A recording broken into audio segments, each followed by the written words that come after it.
meron pong isang napakagandang kwento tungkol po sa isang batang lalaki na mahirap. Siya po ay nagtitinda, naglalako para po magkaroon po siya ng baon sa kanyang pag-aaral. Isang araw po sa kalsada, itong lalaki, gutom na gutom po pero wala pa siyang benta. Wala pa po siyang pera. Nakita po ng bata ang isang sari-sari store. Kumatok po siya. Humihingi po siya ng pagkain. Isang mabait na babae ang lumabas po dun sa tindahan. Pero nahihiya po yung bata na humingi ng pagkain, kaya ang hiningi na lang po niya ay tubig. Ngunit napansin po nitong babae na nanginginig na po sa gutom yung bata. Sa halip na tubig, isang malaking baso po na gatas yung binigay po niya doon sa bata. At pagkatapos uminom po ng bata doon sa gatas, tinanong po niya, magkano po ang bayad ko? Ngumiti lang po yung babae. Alam niya po yung sabi niya, wala kang utang. Kasi tinuro ng nanay ko sa akin, huwag kang maniningil sa kabutihang ginagawa mo.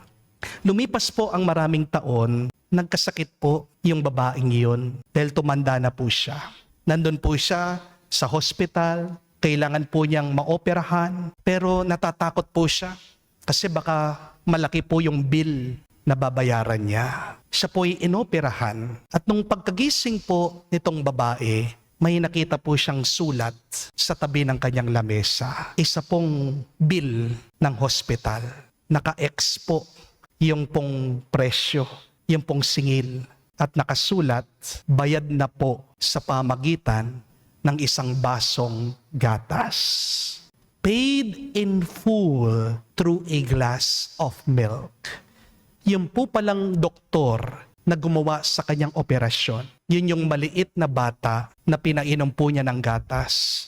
Yung po pala, yung bata na mahirap, lumaki siya, naging doktor at ngayon, sinuklian niya yung kabutihan na ginawa ng babae. Mga kapatid, tingnan niyo na po, ang kabutihan ay parang binhi.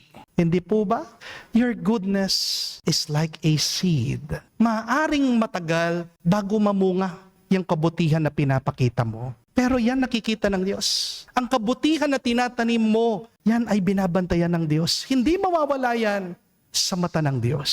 Minsan, kahit piso lang, kahit isang basong tubig, kahit na isang mabuting salita, kahit simpleng pagtulong, lahat ng yan ay pwedeng maging himala sa iyong buhay. Amen? Tandaan niyo po, marunong sumukli ang Diyos. Hindi man agad, hindi man sa paraan na inaasahan natin, pero higit pa yan sa ating binigay.